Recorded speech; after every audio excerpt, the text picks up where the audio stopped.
চাঞ্চল্যকর তথ্য ফাঁস, যে কারণে ওসমান হাদি হত্যাকাণ্ডের মাস্টারমাইন্ডকে বাঁচাতে চায় সেনাপ্রধান ওয়াকারও অবশেষে ধরা খেল। ওসমান হাদির খুনিদের গ্রেফতার করে বাংলাদেশে পাঠাতে ভারতের পররাষ্ট্র মন্ত্রণালয়ের চিঠি তারেক রহমানের। জাতিসংঘ এবং আন্তর্জাতিক চাপের মুখে পড়ে হাদির খুনিদের গ্রেফতারের আশ্বাস দিয়েছে ভারতের পররাষ্ট্রমন্ত্রী জয়শঙ্কর। হাদি হত্যার পেছনে সবচেয়ে বেশি লাভ হয়েছে ঢাকা ৮ আসনের বিএনপি মনোনীত প্রার্থী মির্জা আব্বাসের দাবি ইনকেলাব মঞ্চের। এবং সবশেষে জানিয়ে দিব, হাদির পর এবার হাসনাত আবদুল্লার পালা। সুদার ফয়সালের ফেসবুক লাইভে চাঞ্চল্যকর তথ্য। এতক্ষণ শুনছিলেন আজকের সংবাদের প্রধান শিরোনাম, এবার বিস্তারিত। শরীফ ওসমান হাদি হত্যাকাণ্ড এখন আর শুধু একটি খুনের ঘটনা নয়, এটি রূপ নিচ্ছে ক্ষমতা, ভয় আর বিশ্বাসঘাতকতার এক ভয়ঙ্কর অধ্যায়ে। এতদিন ধরে যে সন্দেহকে সত্য বলে ধরে নেওয়া হয়েছিল, সেই সন্দেহেই লুকিয়েছিল সবচেয়ে বড় ভুল। আর সেই ভুল ধরতে এবার নড়ে বসেছে ইউনূস প্রশাসন। প্রথমবারের মতো প্রশাসনের হাত গিয়ে পড়েছে ঠিক সেই জায়গায় যেখানে এতদিন কেউ আলো ফেলেনি। রাজনৈতিক অন্দরমহলে শুরু হয়েছে চাপা উত্তেজনা। মোহাম্মদ ইউনূস ও সেনাপ্রধান ওয়াকারুজ্জামানের মধ্যকার সম্পর্ক নিয়ে চলছে ভাঙনের খেলা, যার ঢেউ গিয়ে লাগছে হাদি হত্যাকাণ্ডের তদন্তে। এতদিন সাধারণ মানুষকে যে গল্প শোনানো হয়েছিল, হাদিকে হত্যা করেছে ফয়সাল করিম মাসুদ আর সে ভারতে পালিয়ে গেছে, সেই গল্প এখন ভেঙে পড়ছে। কারণ আশ্চর্যজনকভাবে প্রশাসনের পক্ষ থেকে এমন কোনো চূড়ান্ত তথ্য কখনোই প্রকাশ করা হয়নি, বরং ডিজিএফআই এর অনুসন্ধানে বেরিয়ে এসেছে এক ভয়ঙ্কর সত্য, যেখানে শুটার ফয়সালের নামের সঙ্গে জড়িয়ে যাচ্ছে এমন এক শক্তি যার ছায়া সেনাপ্রধান পর্যন্ত বিস্তৃত বলে আলোচনা চলছে। এর মধ্যেই সামনে এসেছে আরেকটি তাৎপর্যপূর্ণ খবর। তদন্ত সংশ্লিষ্ট একাধিক সূত্র বলছে, হাদি হত্যার পেছনে এমন একজনের হাত রয়েছে যার কারণে শুটারকে জীবিত পাওয়া প্রায় অসম্ভব।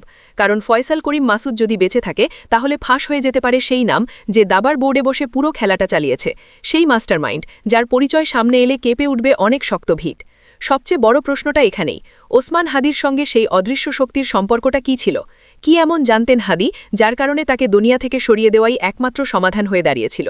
সবকিছুর আদ্যপ্রান্ত নিয়ে আমাদের আজকের এই বিশেষ আয়োজন, তাই সম্পূর্ণ ভিডিওটি না টেনে শেষ পর্যন্ত দেখার অনুরোধ রইল, কেননা শেষে রয়েছে এই হত্যাকাণ্ডের সাথে জড়িত আসল মাস্টারমাইন্ডের নাম।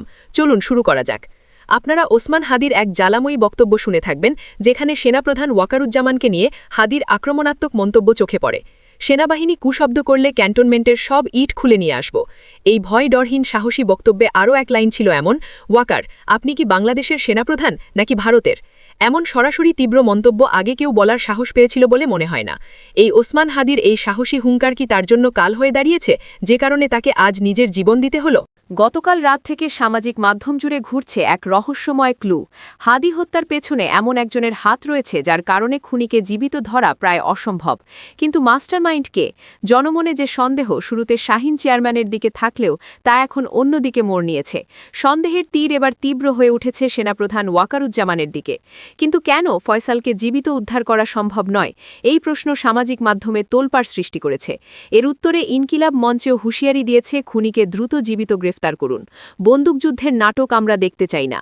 বিশ্লেষকরা মনে করছেন, বিগত বছরগুলোতে যেভাবে গুরুত্বপূর্ণ কিছু কেস বন্ধ করা হতো বন্দুকযুদ্ধের আড়ালে, ঠিক তেমনি হাদির মৃত্যুর পেছনে সুদূরপ্রসারী নীল নকশা থাকতে পারে।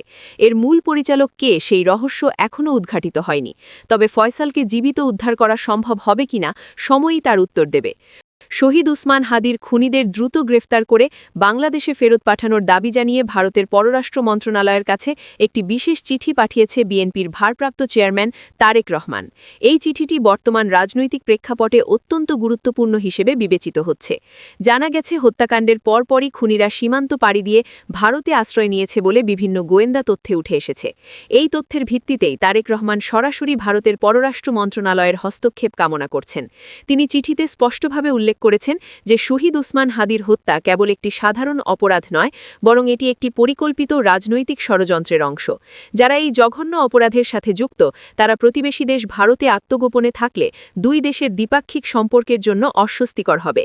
তাই অবিলম্বে তাদের খুঁজে বের করে আইনের আওতায় আনা প্রয়োজন।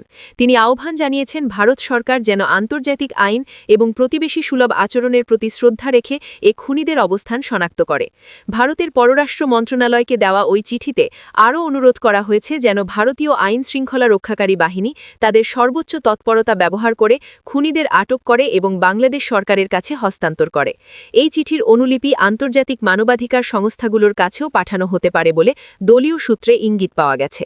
প্রিয় দর্শক, আপনারা যারা মনে করেন জনাব তারেক রহমান সঠিক কাজটি করেছে, হাদির হত্যাকারীদের দ্রুতই গ্রেফতার করে বাংলাদেশের মাটিতে এনে তাকে সর্বোচ্চ শাস্তি মৃত্যুদণ্ড কার্যকর করা উচিত, তারা কমেন্ট বক্সে লিখুন ইনকিলাব জিন্দাবাদ।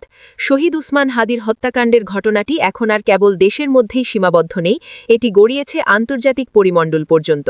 জাতিসংঘ এবং আন্তর্জাতিক বিভিন্ন মানবাধিকার সংস্থাগুলোর তীব্র চাপের মুখে পড়ে অবশেষে হাদির খুনিদের গ্রেফতারের আশ্বাস দিয়েছেন ভারতের পররাষ্ট্রমন্ত্রী জয়শঙ্কর। গত কয়েকদিন ধরেই এই হত্যাকাণ্ড নিয়ে সরব ছিল আন্তর্জাতিক মিডিয়া এবং মানবাধিকার সংস্থাগুলো। বিশেষ করে খুনিরা অপরাধ সংগঠনের পর প্রতিবেশী দেশ ভারতে পালিয়ে যাওয়ার যে অভিযোগ উঠেছিল তা নিয়ে জাতিসংঘের সংশ্লিষ্ট বিভাগ উদ্বেগ প্রকাশ করেছেন। আন্তর্জাতিক সম্প্রদায় থেকে ভারতের উপর চাপ সৃষ্টি করা হয়েছে যে তাদের ভূখণ্ড ব্যবহার করে কোনো অপরাধী যেন নিরাপত্তার চাদরে ঢাকা না থাকে। এই চাপের পরিপ্রেক্ষিতেই ভারতের পররাষ্ট্র মন্ত্রণালয় তাদের অবস্থান পরিষ্কার করতে বাধ্য হয়েছে। ভারতের পররাষ্ট্রমন্ত্রী জয়শঙ্কর এক বিবৃতিতে জানিয়েছেন, ভারত সরকার সন্ত্রাসবাদী এবং রাজনৈতিক হত্যাকাণ্ডের বিষয়ে জিরো টলারেন্স নীতি অনুসরণ করে। তিনি নিশ্চিত করেছেন যে বাংলাদেশের পক্ষ থেকে পাওয়া তথ্য এবং আন্তর্জাতিক সম্প্রদায়ের উদ্বেগের বিষয়টি তারা গুরুত্বের সাথে দেখছেন। জয়শঙ্কর আশ্বাস দিয়েছেন তাদের দেশের আইনশৃঙ্খলা রক্ষাকারী বাহিনী এবং গোয়েন্দা সংস্থাগুলো ইতিমধ্যে কাজ শুরু করেছে। যদি অভিযুক্তরা ভারতের মাটিতে অবস্থান করে তবে তাদের খুঁজে বের করে দ্রুতই গ্রেফতার করা হবে। এদিকে নিরাপত্তা শঙ্কায় ঢাকার শাহবাগ থানায় সাধারণ ডায়েরি করেছেন জুলাই গণ অভ্যুত্থানের সম্মুখ যোদ্ধা ও ইনকিলাব মঞ্চের মুখপাত্র নিহত শরীফ ওসমান হাদির ভাই ওমর বিন হাদি। এতে তিনি নিজের এবং হাদির সন্তানের নিরাপত্তা শঙ্কার কথা বলেছেন বলে জানিয়েছেন শাহবাগ থানার ওসি মোহাম্মদ মনিরুজ্জামান। গুলিতে নিহত ইনকিলাব মঞ্চের আহ্বায়ক উসমান হাদির ভাই ওমরকে গত 15 জানুয়ারি যুক্তরাজ্যের বার্মিংহামে বাংলাদেশ সহকারী হাইকমিশনে দ্বিতীয় সচিব হিসাবে নিয়োগ দিয়েছে সরকার। এর এক সপ্তাহের মাথায় নিজেকে নিরাপত্তাহীন মনে করে পুলিশের দ্বারস্থ হলেন তিনি। জিডিতে ওমর লেখেন, শহীদ উসমান হাদি খুন হওয়ার পর থেকে আমি ও হাদির সন্তানকে খুন করা হতে পারে এমন আশঙ্কা করছি। হাদির খুনি চক্র গ্রেফতার না হওয়ায় যে কোনো সময় অপ্রীতিকর ঘটনা ঘটাতে পারে বলে তিনি মনে করছেন। এছাড়া সামাজিক যোগাযোগ মাধ্যমের বিভিন্ন গ্রুপ ও ফেসবুক আইডি থেকে তার পরিবারের সুনাম ক্ষুণ্ণ করার জন্য বিভিন্ন ধরনের অপপ্রচার চালানো হচ্ছে বলেও অভিযোগ তার। তিনি বলেন, আমাকে হত্যা করতে বিভিন্ন রকম হুমকি দিচ্ছে। এমতাবস্থায় আমি ও শহীদ হাদির সন্তান নিরাপত্তাহীনতায় ভুগছি। ইনকিলাব মঞ্চের মুখপাত্র শহীদ শরীফ ওসমান হাদিকে হত্যার ঘটনায় করা মামলার অধিকতর তদন্ত প্রতিবেদন দাখিলের তারিখ ফের পিছিয়েছে। আগামী 3 ফেব্রুয়ারি ধার্য করেছেন আদালত। এ নিয়ে মামলার অধিকতর প্রতিবেদন দাখিলের তারিখ 3 বার পেছাল। প্রিয় দর্শক, আপনারা যারা মনে করেন হাদির হত্যাকারীর বিচার হোক, কমেন্টে লিখুন হাদি হত্যার বিচার চাই।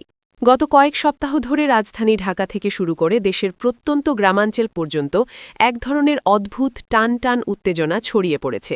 রাজনীতির অন্দরমহলে চলছে নানা হিসাব নিকাশ।